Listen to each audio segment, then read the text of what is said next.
Hi friends, ఈరోజు అయితే మనమైతే మా ఇంటి వంట ప్రోగ్రామ్ 3 వచ్చేసాము. అండ్ ఇప్పుడైతే ఆల్రెడీ మీరు తమిళ అయితే చూసే ఉంటారు మనం ఏం కర్రీ వండబోతున్నాం అనేది. ఇప్పుడైతే నేను పన్నీర్ కర్రీ అయితే చేయబోతున్నాను మా ఇంట్లో.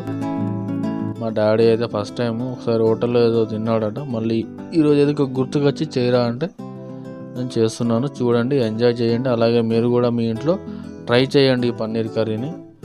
అండ్ ఫస్ట్ అయితే పన్నీర్ కర్రీని ముక్కలుగా కోసుకోవాలి, చిన్న చిన్న ముక్కలుగా. ఉల్లిగడ్డ, టమాటా, పచ్చిమిర్చి ఇవన్నీ కోసుకొని ఒక పెనం పెట్టుకొని పెనంలో బటర్ అది వేసుకొని బటర్లో ఈ పన్నీర్ ముక్కలను వేసుకొని దూరగా గోలించుకోవాలి. ఈ పన్నీర్ ముక్కలన్నీ కూడా మనకి గోల్డ్ కలర్ వచ్చే వరకు గోలించుకోవాలి ఇలా. తర్వాత వీటిని ఒక వేరే ప్లేట్లోకి తీసుకొని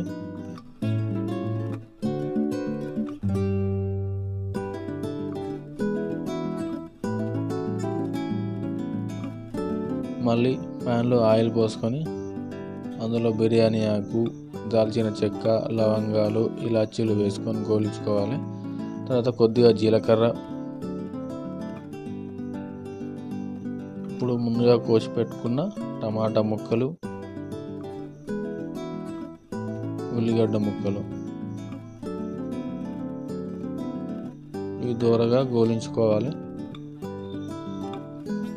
కొన్ని జీడిపప్పు పలుకులు, నేనైతే 50 గ్రామ్స్ తీసుకున్నాను జీడిపప్పు.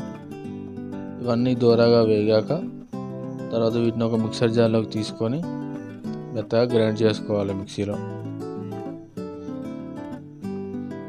ఇప్పుడు మళ్ళీ ప్యాన్లో కొద్దిగా ఆయిల్ పోసుకొని ఇందులో ముందుగా కట్ చేసుకున్న పచ్చిమిర్చి, ఉల్లిపాయ వేసుకొని బాగా గోలించుకోవాలి.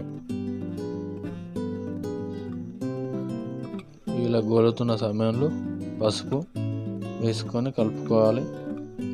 తర్వాత మనం మిక్సీ పట్టుకున్న ఉల్లిపాయ, టమాటా మిక్సర్ని ఇందులో వేసుకొని బాగా కలుపుకోవాలి.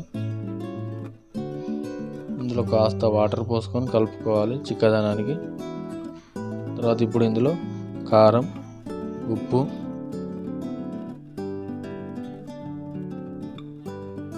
గరం మసాలా లేదా చికెన్ మసాలాని వేసుకోవచ్చు.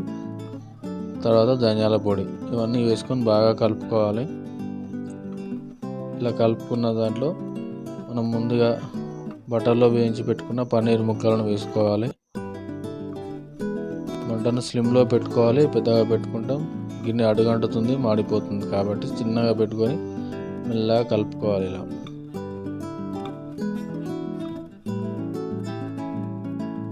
ఇప్పుడు మనకైతే పన్నీర్ కర్రీ రెడీ అయిపోయింది.